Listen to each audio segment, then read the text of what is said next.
That very week, I was just like, I was thinking about what kind of business I wanted to start, and I'm like, I really want, to be a business environment where I'm surrounded by love, beauty, and inspiration, because that's who I am as a person, and that's how I want my business to run. So I experience that every day. And my best friend got married that week, and being a bridesmaid for her, I was just like, you know what? I'm going to start a wedding business.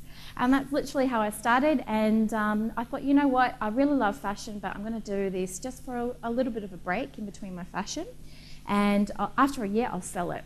And my goal was to sell it for $100,000. So I'm like, okay, great, I'm going to start this business, I'm going to sell it a year later for $100,000, and then I'm going to travel. So after a year, I got my first 100 wedding clients on board. I worked my bum off. And then I'm like, I got to the breaking point of like, I don't want to do this anymore, it's too much work, I can't take holidays, let's sell it. So I went to the business broker, and he gave me a business valuation of about $30,000, and he said I'd be very lucky to even sell it for that much because it was worth nothing. And it broke my heart because I'm working my ass off, and he's just like, you've only been operating for a year. No one's going to buy a business that's been operating for a year. And, you'll have a really difficult time selling it.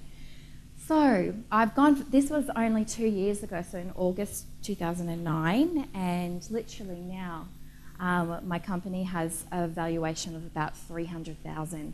So I don't know anybody else who's actually, 10 times the value in 2 years, and there's certain things that I have done in the last 2 years that have given me that kind of valuation.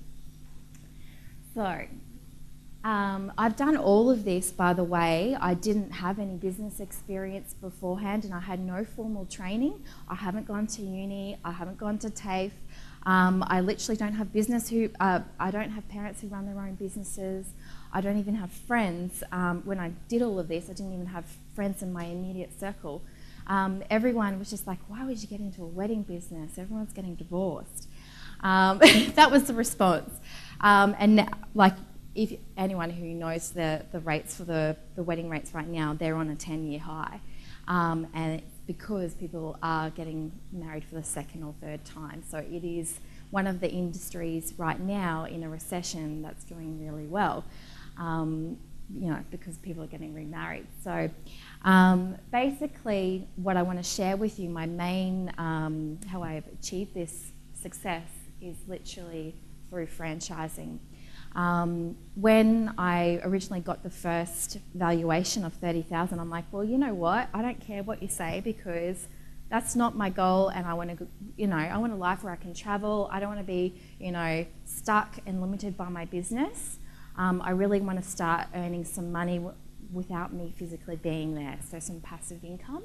And that's when someone suggested to me, what about franchising? And I'm like, no, I hadn't thought about that before. And so I started doing a bit of research into franchising.